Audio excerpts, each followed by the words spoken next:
I'm here with Ali Macdonald, who comes from a 13-year track record with Accenture, i.e. top-of-the-line corporate world, is now founder of multiple ventures in the kind of startup or small business space, and has received the Stanford Award for Most Innovative Learning Platform.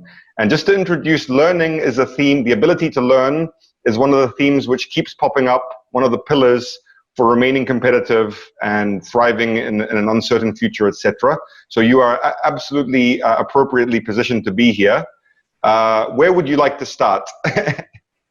Yeah, I'd probably start with kind of the challenge of the moment around the workforce, and I think what we've seen is before COVID, there was a recognition in large corporate organizations, organizations with thousands, if not tens of thousands of employees, that there's a real need to adapt the workforce quickly.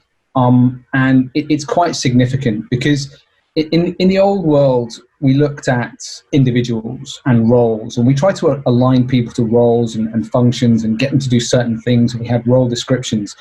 The reality that we discovered this working with Genpact was that the outside marketplace was moving very rapidly and specifically around digital skills. And what we recognized was that, in the case of Genpact, they had 90,000 people, of which, if we weren't careful, many of those roles would become obsolete in the face of robotic process automation, artificial intelligence. A lot of the transactional, operational business work was becoming automated and the machine was taking over.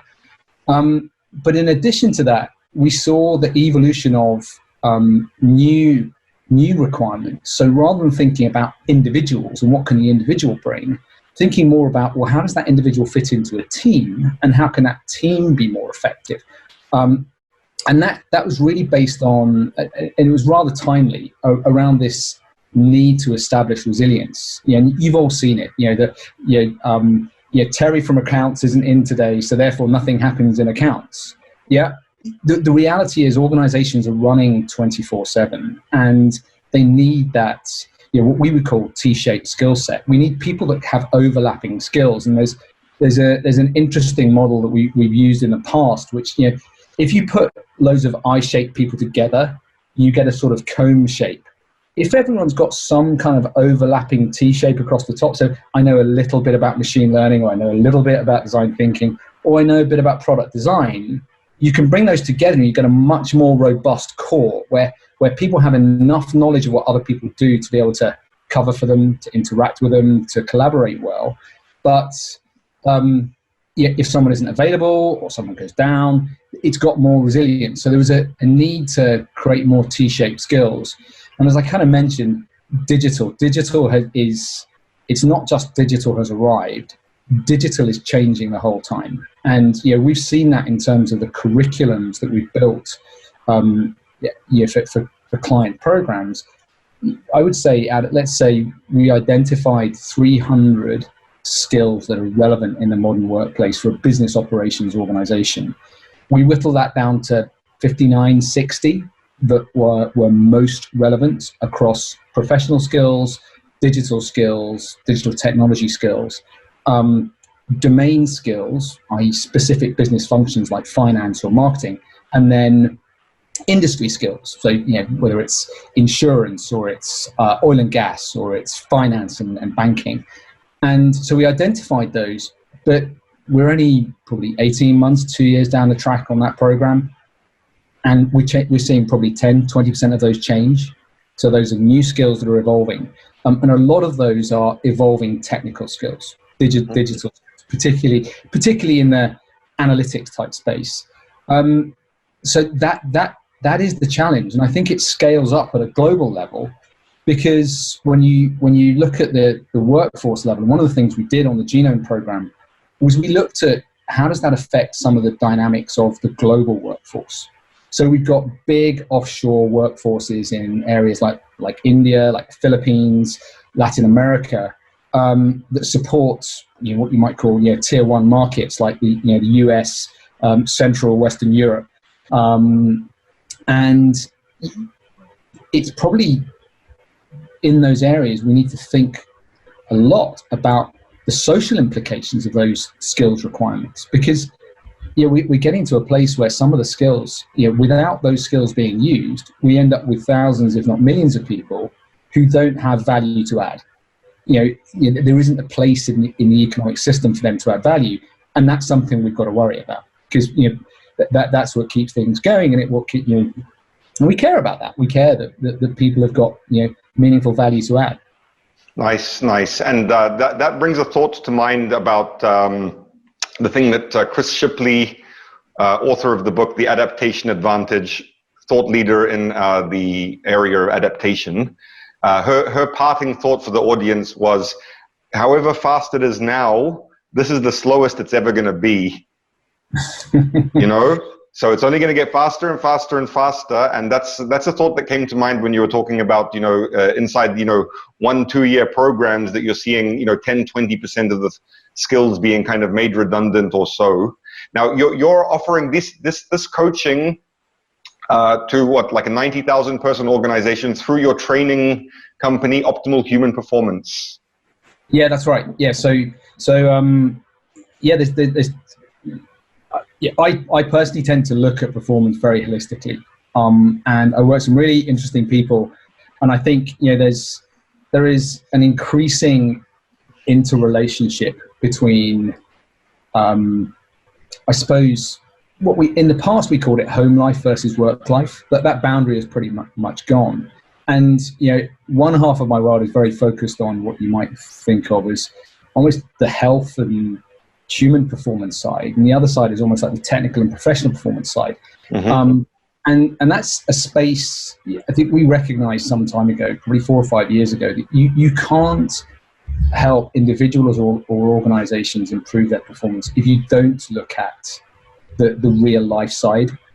Are people sleeping well? Are they eating well? Are they getting access to light and clean air? And have they got a healthy work environment? And so a lot of our work has been on that intersection between traditional capability and skills development in the professional marketplace, as well as some of the emerging things. And it's really good to see organizations thinking about that now. Nice. And so, it's interesting when we put the curriculum together for Genome at Genpact, one of the dimensions in the professional pillar was around health in the workplace, health and wellness. It turned out to be the most popular course in terms of self-selection across the whole curriculum. So whilst everyone knew their day job was maybe accounts payable or marketing, or they needed to do some machine learning work or some data wrangling, actually the thing that everyone kept going back to was, how do I turn up to work being effective? What can I do about my sleep? What can I do about my mobility? How can I make my workplace effective? So it's a really interesting crossover space that's getting a lot of attention.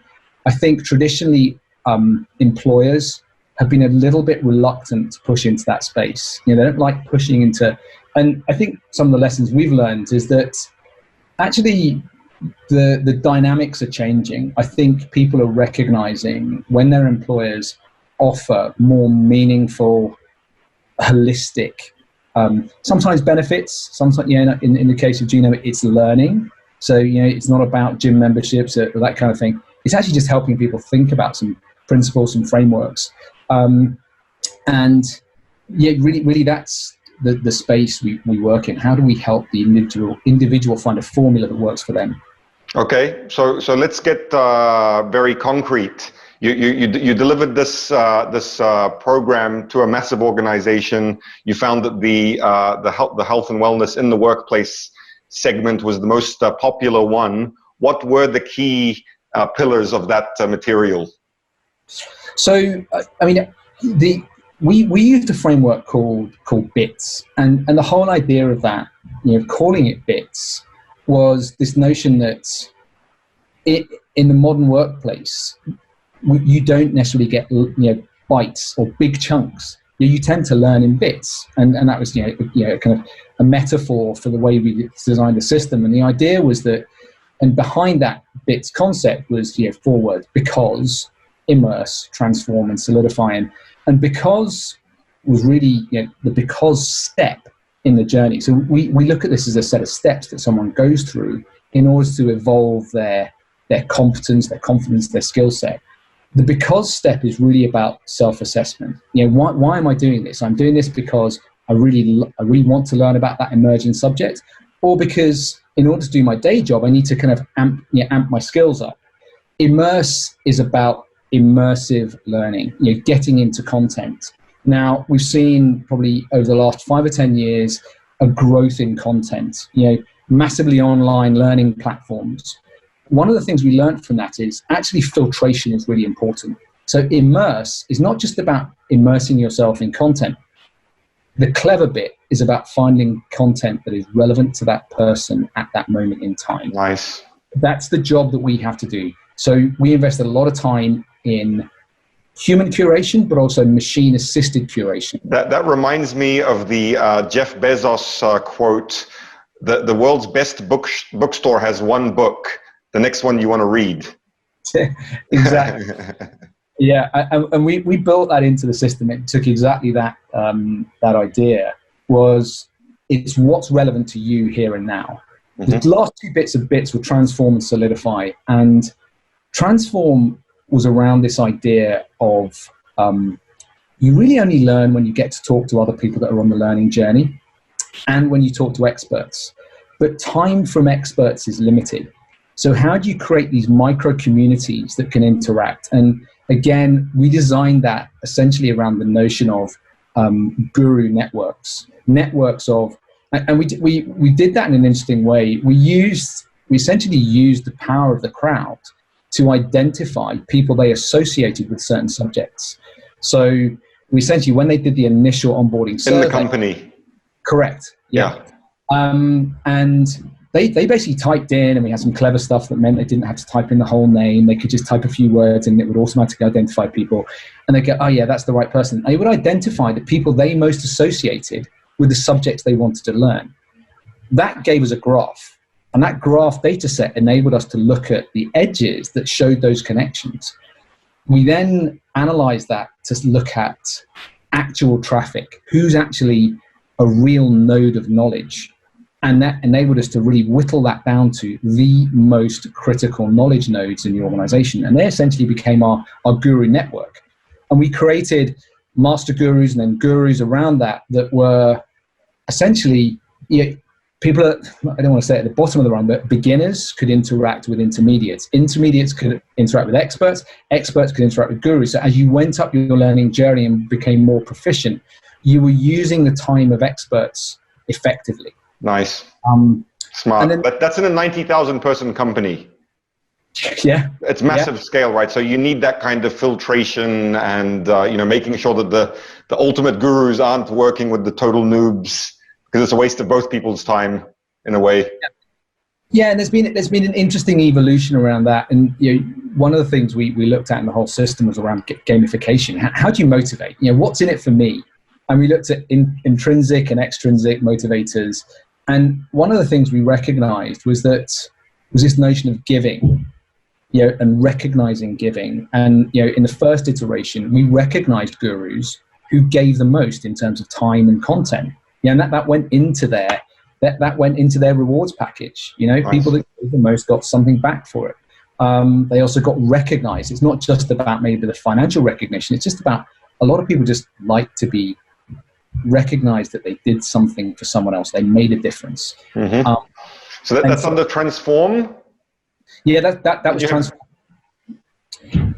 And then solidify. And so the big lesson here is that traditional, not universal, but traditionally in learning, training environments, you tend to do the task once. You're in the classroom, you get to do the test at the end, or you do the quiz if it's an online thing.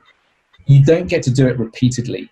And one of the things that we recognized was you don't build muscle memory unless you do something repeatedly. And so we essentially created a task marketplace So you had demand for certain things to be done. The classic example was persona profiles. So one of the key skills that we were looking to develop was design thinking, design skills, which, for a finance company or an engineering company is sometimes a little bit strange. But when you get people to practice the art of creating a persona profile, creating a pen picture of what is a buyer, what is a decision maker, when you start to do that, it's a really valuable task. So you've got someone that's delivering a project and needs some of that work done, and you've got someone that wants to learn how to do that.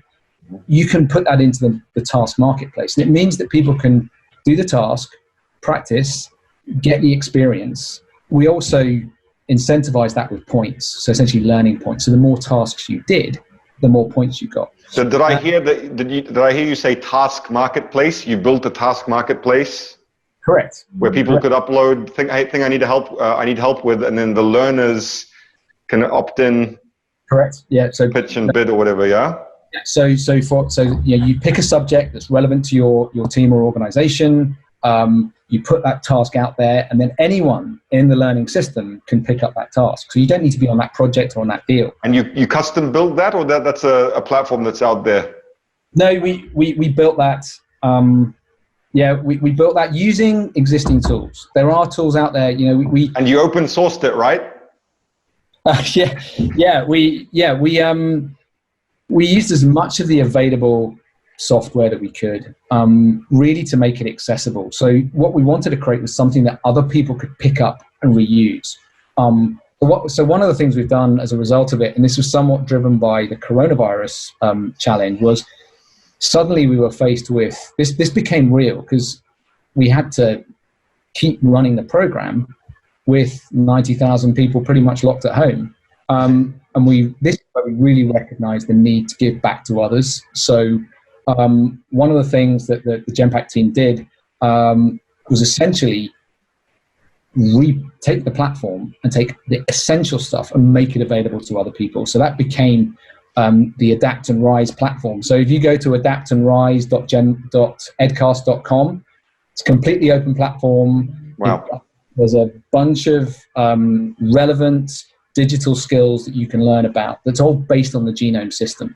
I was joking about open sourcing it, but you actually did it. So kudos. Chapeau. Okay. Yeah.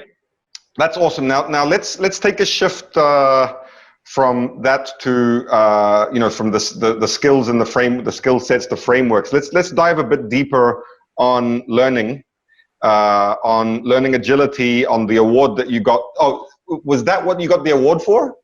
No, we got the award for the most innovative learning platform from Stanford University, I might add, a fairly reputable organization. Yeah. We got that back in last November. But that was for this project or for something else? No, this is for genome, the genome system. So for this project, that's what it was for. Okay, great. Okay. So learning agility. Any change program is reliant on people. It's getting it's getting people to go on the journey. I say getting people. It's incentivizing, motivating. Start with the definition. What is learning agility? So learning agility is the energy or the power to move quickly and flexibly through both known and unknown situations. So someone who has high learning agility tends to be able to cope well and perform well in environments that have a lot of change going on in them. So so it's really a measure of how adaptable someone is to survive rapidly changing environments. And it's based on 9 dimensions: flexibility, speed, experimenting. So people that flexibility and speed you can kind of expect. You start experimenting is an interesting one. People that are highly learning agile tend to experiment. They are willing to experiment, and we'll all have seen this. Move fast and break things. Yeah, but learn from those things. So you might break something early on, it's that ability to learn, and that comes with an appetite for risk taking, not gambling, risk taking. And there are two types of risk taking in the model. One is performance risk taking, and one is interpersonal risk taking. And the interpersonal side is more to do with kind of exposing yourself, exposing your true self. You know, in a lot of organizations, and it's been great to see over the last few years a greater focus on mental health, because I think, you know, the traditional corporate space, there's been no room for failure, and there's been no room for kind of being yourself. And yeah, in the old days, when people burnt out, it was kind of like, you know, it was like a disease. It was like the plague. You know, you couldn't talk about it. And, you know, what we see in learning agile people is a willingness to tell the truth. Tell, you know what's going on. Be authentic. That's it. Exactly. There's 4 other dimensions. Collaboration, not surprisingly, kind of goes back to that whole T-shaped thing. People that are learning agile and have effect are able to collaborate well. Information gathering, they gather information, so whilst they're moving fast, they like to get enough of a picture of what's going on. And one thing we talk about is training muscle memory, in terms of, you know, we talked about this a little bit earlier, in terms of learning by doing. But when you hit a new situation, just gather that little bit more information and then make a more informed decision, but still move quickly. Another one is feedback. Learning agile people tend to ask for feedback. So how am I doing? You know, am I doing okay? What could I, you know, start, stop, continue? You're doing good. You're doing good. Keep it up. Thank you. You're a natural. And then the last one is reflecting, you know, taking a moment to reflect, you know, pause. How did we get on? You know, and often doing that together. And so there's some themes in here that match really well with agile. So, you know, a lot of people have kind of built up their agile skills, you know, in the last 2 or 3 years. And agile's moved more and more out of technology and into business. You know, time out. Agile is a framework for software development where you chunk the work. It's kind of like the Pomodoro technique, which we've been talking about a lot for focusing, applied to project management, sprints, you know, estimating a number of sprints, etc. Look it up if you need to. It's a bit too deep to go into right now. Yeah. So a lot of similar characteristics. So we've used that model really to help us identify the nodes within the organization for change. So we talked about the knowledge nodes. The other model is the transformation nodes. Mm-hmm. So if you build learning agility assessments into your baselining activity, you can very rapidly identify those people. And remember, these don't have to be senior people, because it's not all senior people that are learning agile.